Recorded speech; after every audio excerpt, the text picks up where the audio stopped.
vamos a dar inicio con nuestro live, que es, pues ahora vamos a tocar un tema que está dolorosamente muy vivo, muy vigente en nuestra sociedad mexicana, en relación con todos estos sucesos violentos que están sucediendo.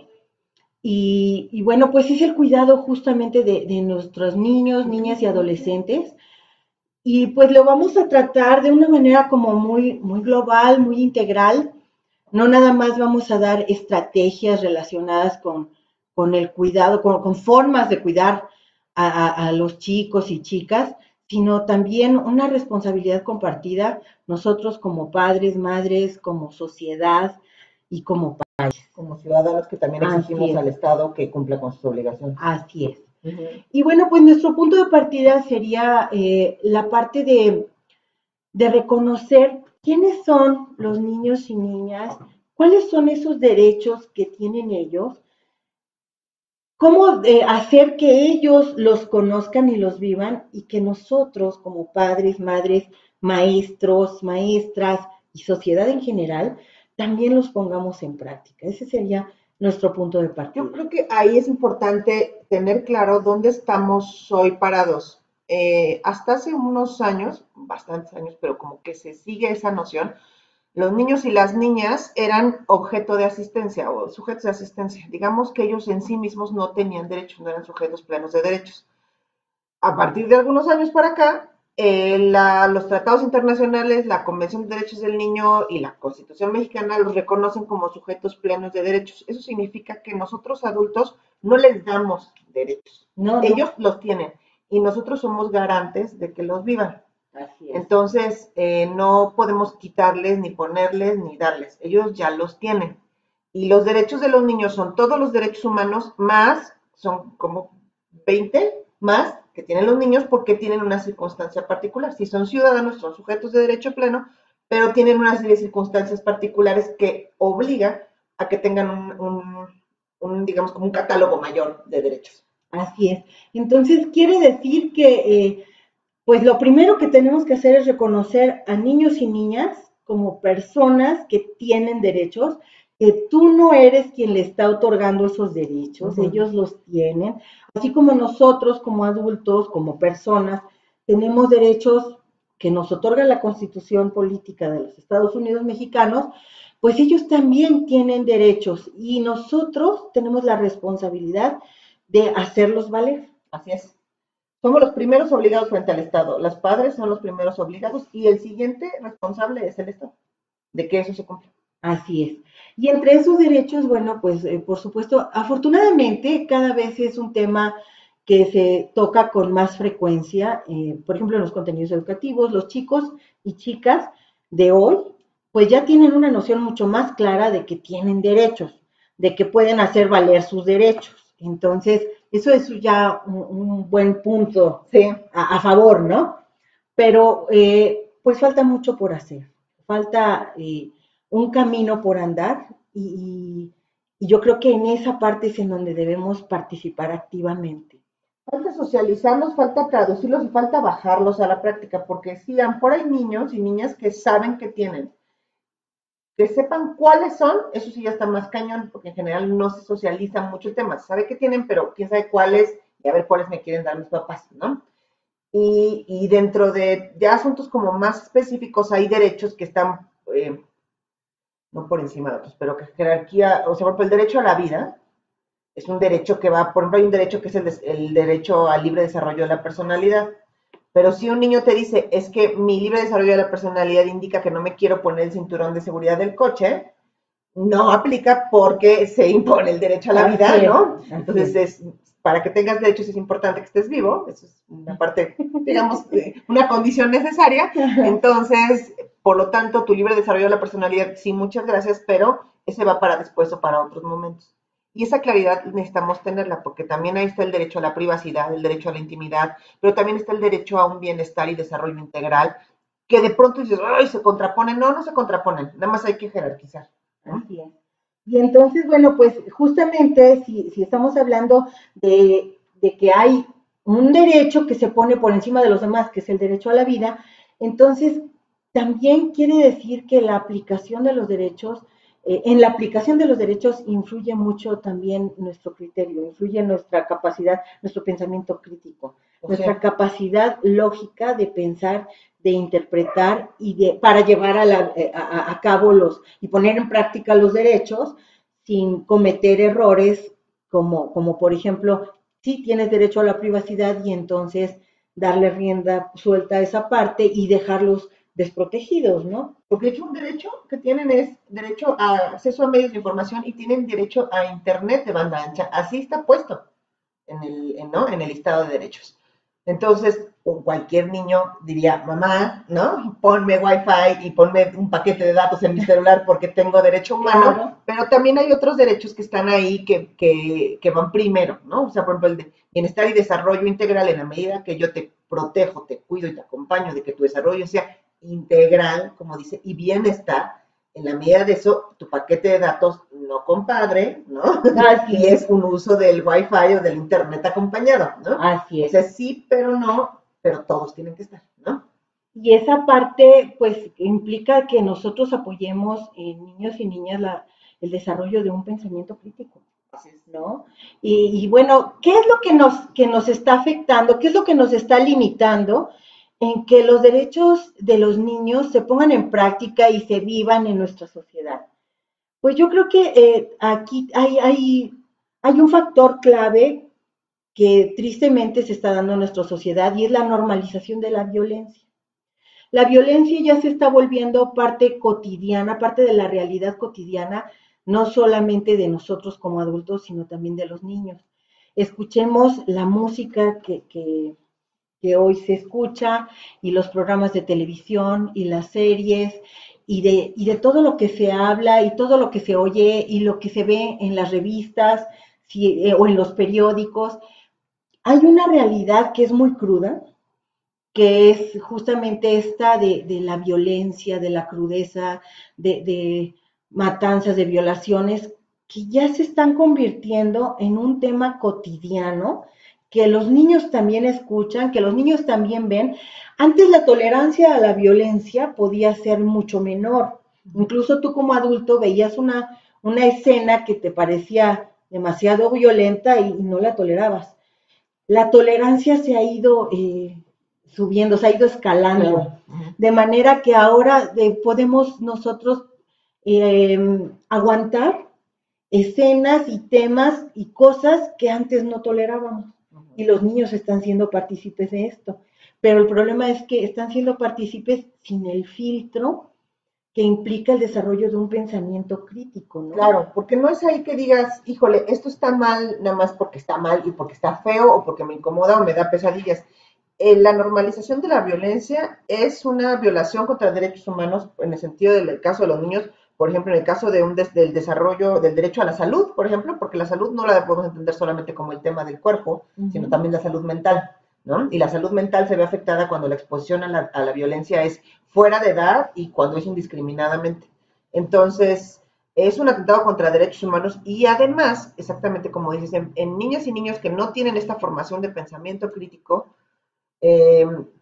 pues es fácilmente replicable o aspiracional, porque como platicábamos hace un rato, Gina, los criminales, en lugar de salir como los villanos en las series, ahora son los protagonistas, ¿no? Así es. Entonces, estos modelos a seguir no significa que niño ve 5 minutos de la serie del Chapo y se va a ver el Chapo, no, pero una serie de condiciones, más todo esto, es el caldo de cultivo perfecto para que un niño o una niña diga, este modelo es aspiracional, porque tiene todo lo que parece importante ahorita, que es dinero, que es poder, que es impunidad, ¿no? Este es el reflejo de eso que parece que es la onda, ¿no? Así es.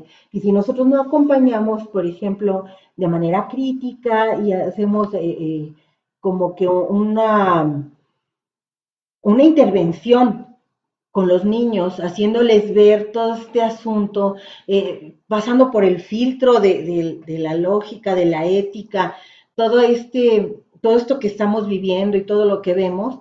Entonces los niños, pues si este tipo tiene todo el dinero y tiene todo el éxito y puede hacer todo lo que quiera, ¿por qué no va a ser a lo que yo debo llegar? Está súper cool, ¿no? Así es. Así es. Vamos a ver los comentarios. Aurelia, te saluda, Gina. Hola, Aure, qué gusto saludarte. Muchas gracias por acompañarnos. Gracias, Aurelia. Berta, ¿cómo hablar con los chicos, especialmente los más pequeños, para que aprendan a cuidarse y tomen las medidas sin que vivan con miedo siempre? Este es un equilibrio súper complicado de lograr, Berta. Nosotros somos grandes y tenemos miedo, ¿no? Aprendimos a vivir un poco con cierto miedo sin que nos paralice. El miedo funciona porque nos protege, hasta que nos paraliza. Entonces, ahí es donde, y miedo no hay que desecharlo, porque te sirve como una protección, y se acordarán incluso en la película esta de, ¿cómo se llama? Intensamente. El miedo es una emoción que protege. Entonces, el miedo no está mal, siempre y cuando no paralice, siempre y cuando no impida que los niños salgan a la calle, o que interactúen, o que hablen con otras personas. Entonces, y no nos vamos a relacionar con otros humanos a partir del miedo, simplemente es como en el sentido de protección. La mejor manera de tocar estos temas tan crudos con los niños es a partir de preguntas. Si sale de ellos, mejor. Y si no sale, también desde nosotros es qué te has enterado, qué supiste, para calar un poco como por dónde está la información, a veces la desinformación, porque también llegan otros compañeros al colegio y cuentan quién sabe tú qué cosas, ¿no? Pasó con lo de la niña Fátima, que al menos a mis hijos les llegó información en el colegio, que yo ya había platicado con ellos, pero les llegaron las cosas que no muy correspondían, muy distorsionado. Entonces, hacernos como que no pasó y que esas son cosas que ellos no deben saber, súper no. Porque esa información sí la están teniendo, sí la están recibiendo. Nada más que de otras personas que no somos nosotros. Entonces, sí es información que nosotros tenemos que darles y decirles, pasó esto y pasó lo otro. Y esta circunstancia de la niña Fátima, por ejemplo, no es de la niña Fátima. Es una situación de grupos que están vulnerables, ¿no? Que son las mujeres, y además mujeres de infancia, son como que le vas poniendo así como capas de vulnerabilidad. Entonces son problemas estructurales muy complejos de resolver, pero que sí tienen camino. O sea, porque la otra es pintarles un futuro negro y espantoso, y no va por ahí. Pues tampoco, ¿no? Porque yo creo que también un mundo sin esperanza no tiene sentido. ¿Para qué luchas nada? ¿No? Ya dices, ya, mejor vaya. Así es, debe tener sentido vivir. Debe tener un sentido, y ese sentido de transformación. Entonces, no les vamos a decir, pero seguro ya se arregla, o seguro Fátima es la última niña. Desgraciadamente no. Entonces, ¿qué hacemos? Seguimos trabajando en lo que estamos haciendo y como estamos haciendo las cosas. Como le puedo decir, aquí en casa hacemos esto y esto y esto, y mira, estamos batallando por acá, y vamos a seguir pidiendo esto, y vamos a seguir. Yo los estoy formando a ustedes como seres y ciudadanos que van a ser personas honorables, íntegras y demás, ¿no? Entonces, es eso, o sea, tener claro nuestro rango de acción, nuestras posibilidades de transformación, pero sí de hacerlas notar, o sea, que no se sientan desesperanzados de la fruta y vas a ponerse cada vez peor, porque pues pobres chamacos, y no solo pobres, sino pues qué sentido tendría, ¿no? Así es. Y sobre todo la parte de, por ejemplo, el miedo, decíamos, el miedo nos hace tener cautela, nos hace tener precaución. Entonces, si nosotros transformamos ese miedo en precaución, entonces ya le estamos dando un cariz más positivo. Si nosotros les damos a ellos la certeza de que hay formas en las que ellos pueden cuidarse a sí mismos y que además nosotros estamos activamente participando en el cuidado de ellos y formamos parte de una sociedad que estamos preocupados por generar condiciones de seguridad para ellos, bueno, eso es alentador, ¿no? Así es. Entonces, pues ese miedo, si lo convertimos en precaución y nosotros generamos estrategias que incluso un poquito más adelante vamos a ir haciendo recomendaciones para implementar, para que ellos estén más seguros y que nosotros tengamos también una participación más activa en el cuidado de ellos para protegerlos de situaciones tan tristes como la que sucedió con Fátima y con tantas niñas y niños que han fallecido en circunstancias de violencia, pues eso como que puede darles un enfoque más positivo, ¿no? Uh-huh. Dentro del miedo, la precaución es algo que te va a apoyar, te va a ayudar.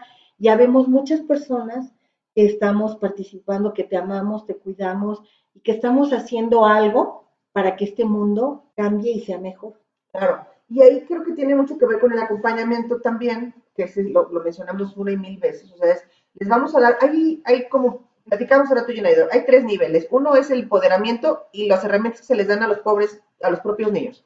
Otro es lo que hacemos como sociedad y otro lo que tenemos que exigirle al Estado.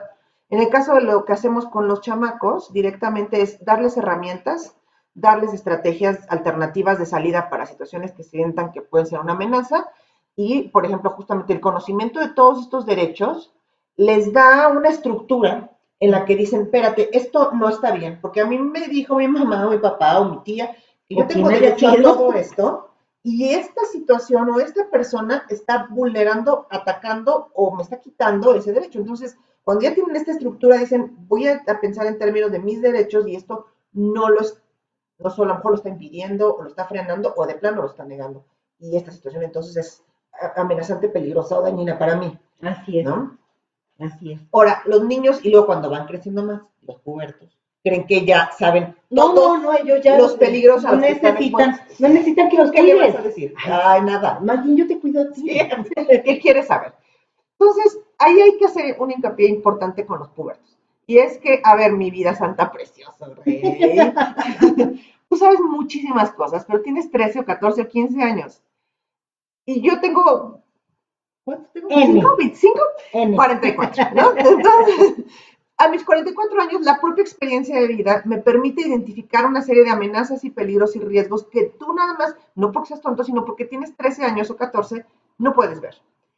Entonces, les voy a poner un ejemplo. A mí Mateo me dijo, quiero ir a un concierto solo, con otro amigo, Huberto. Le dije, súper, no va a pasar, ¿no? Claro. No va a pasar. ¿Por qué? Porque en un concierto pueden pasar situaciones que van de la A a la Z. O sea, desde portazos, gritería, incendio, ¿no? Y tú a tus 13 alcanzas a ver peligros de la A a la J.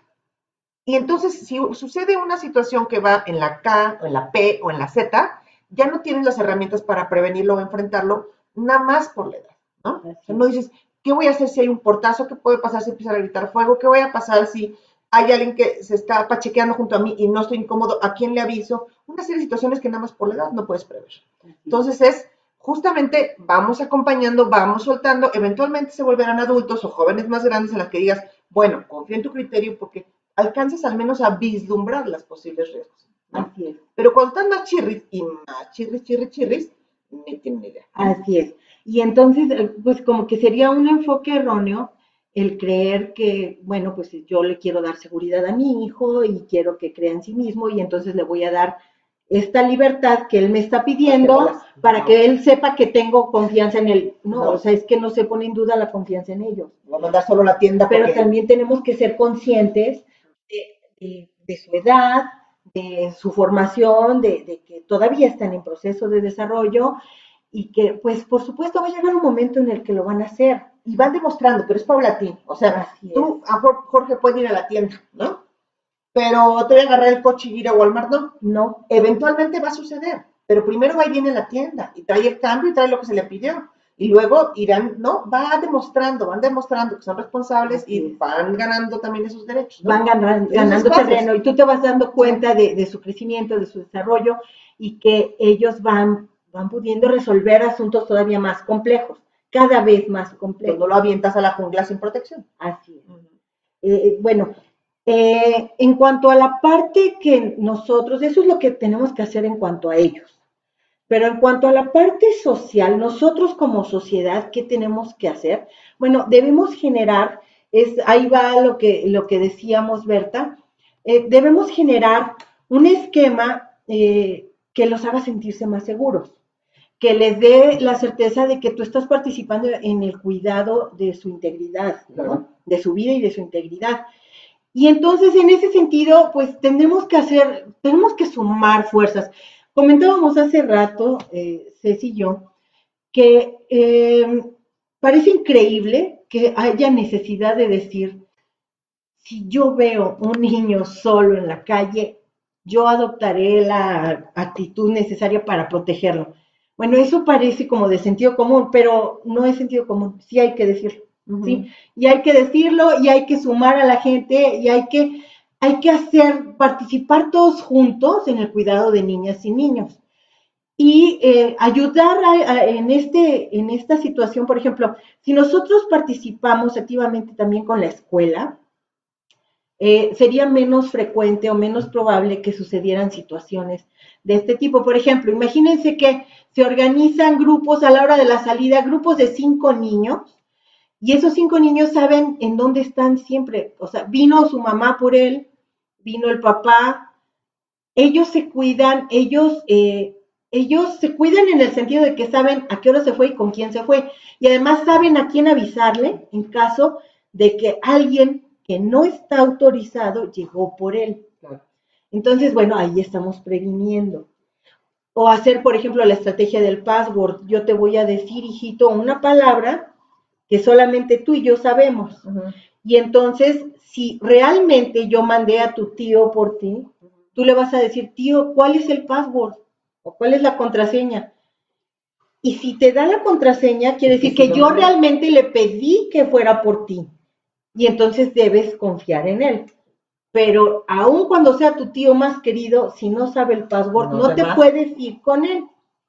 Entonces, como que son estrategias, son medios sencillos que a ellos les pueden dar un poco más de certeza de que lo que están haciendo es correcto y no los pone en peligro, Claro. ¿no? Yo creo que aquí vale la pena también comentar, Gina, que de muchos años para acá, probablemente de décadas, el asunto cada vez, el término de comunidad cada vez se hace mucho más débil y trabajamos cada quien más hacia adentro y ¿no? O sea, como de una manera mucho más individual. Así es. Yo cuido a mis pollos y el mundo que se caiga, ¿no? Así es. O si sea, no me afecta, como ya no tenemos como la noción de barrio, no convivimos con los vecinos, o sea, hay muchas estrategias en las que, y el propio miedo ha impedido o ha frenado el uso de los espacios públicos, entonces el sentido de comunidad pues se pierde, ¿no? Así es. Entonces, este sentido de comunidad es importante recuperarlo con los vecinos, con la gente, ¿no? Saber que el problema no es de mi casa o de la casa de junto o de Fátima, sino que es un problema social, estructural.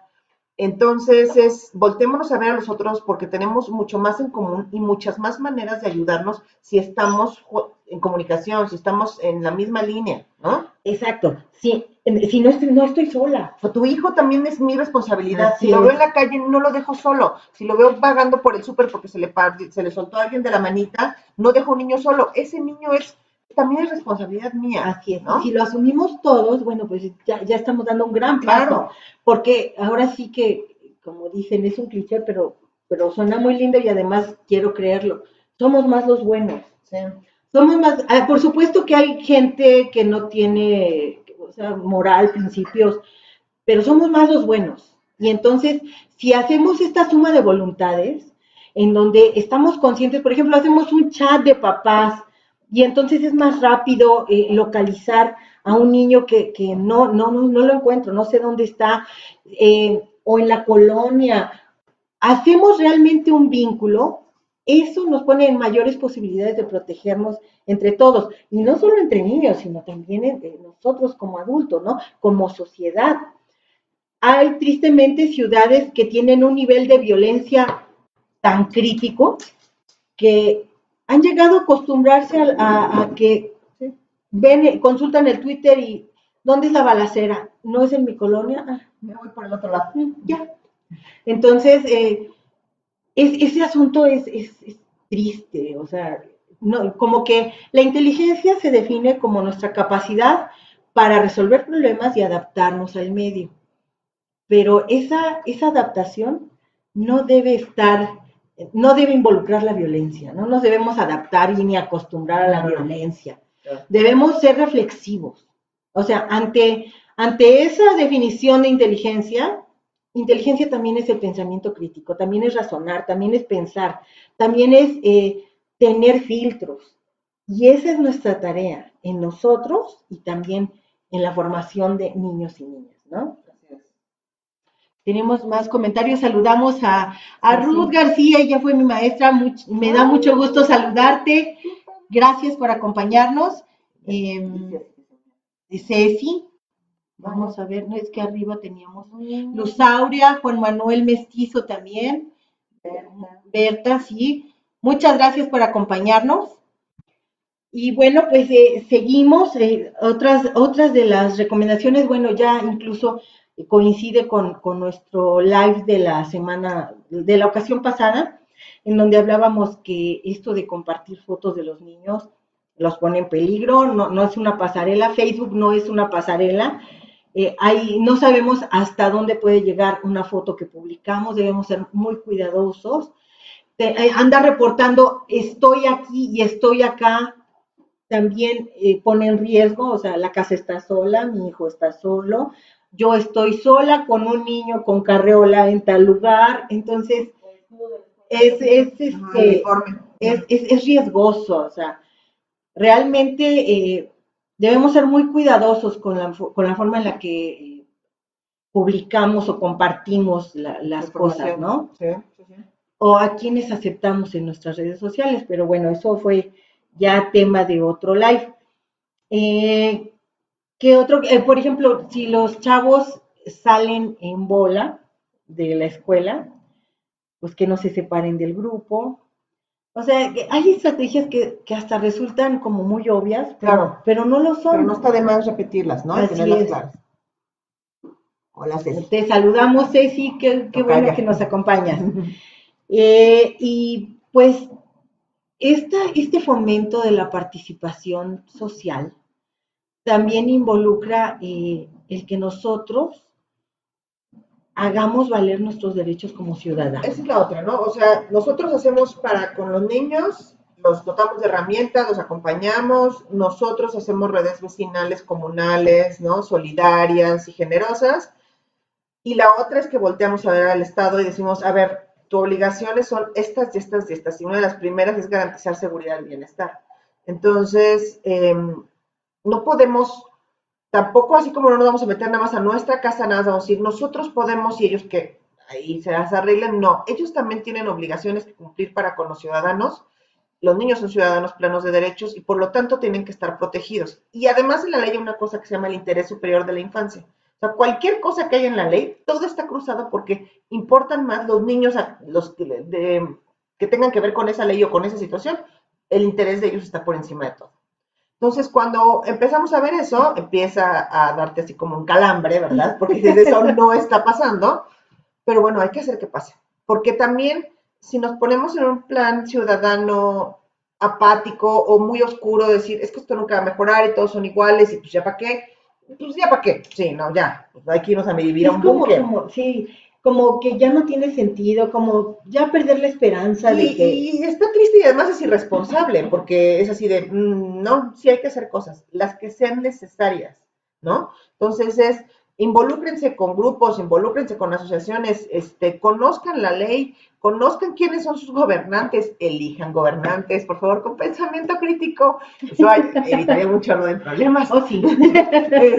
Entonces, todo eso, todo nuestro actuar como ciudadanos, además de que protege o ayuda a proteger, porque finalmente los políticos sí funcionan de una manera, y es que cuando ponemos el dedo en la llaga y ponemos y lo ponemos, empiezan a decir, ay, sí es cierto, a ver, ¿qué hay que hacer? Así es. Porque quieren votos, ¿no? Así es, y se convierte en una bandera de las campañas, y mira, la verdad es que sea, si lo quieres lo usar como campaña, no me por importa. la camiseta, pero si hazlo, emprendes ¿no? acciones que favorezcan a la ciudadanía, oye, está bien, incluso vale la pena un político que realmente se pone las pilas, se pone en acción y hace lo que le toca hacer para proteger la seguridad de los ciudadanos, ¿no?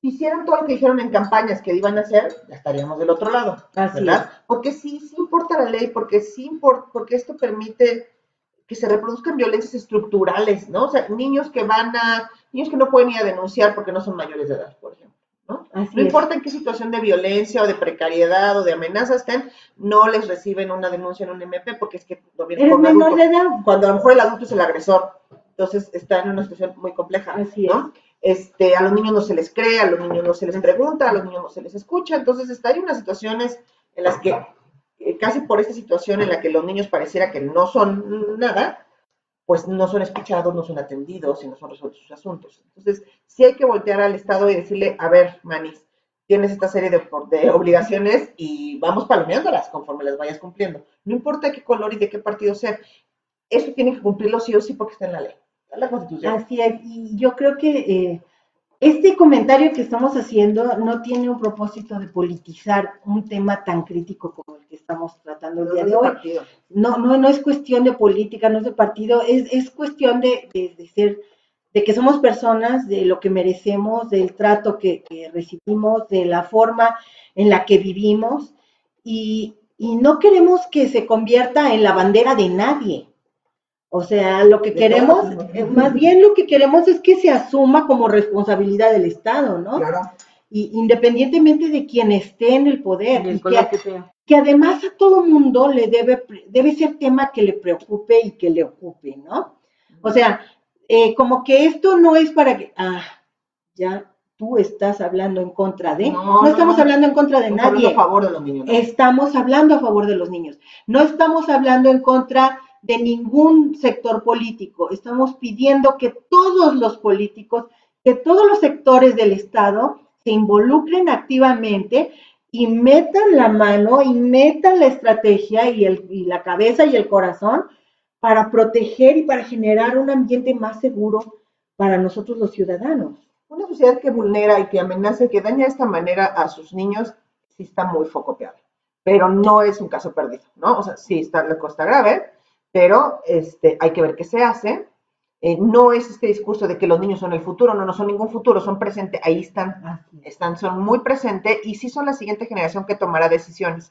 Entonces, en la medida en que estos niños sean maltratados, sean ofendidos, sean violentados constantemente, seguramente se van a replicar, no porque infancia sea destino, yo no lo pienso así, pero si te acostumbras a vivir en climas y en ambientes violentos, pues es lo que aprendes, ¿no? Es lo que aprendes y son los patrones de conducta que sigues.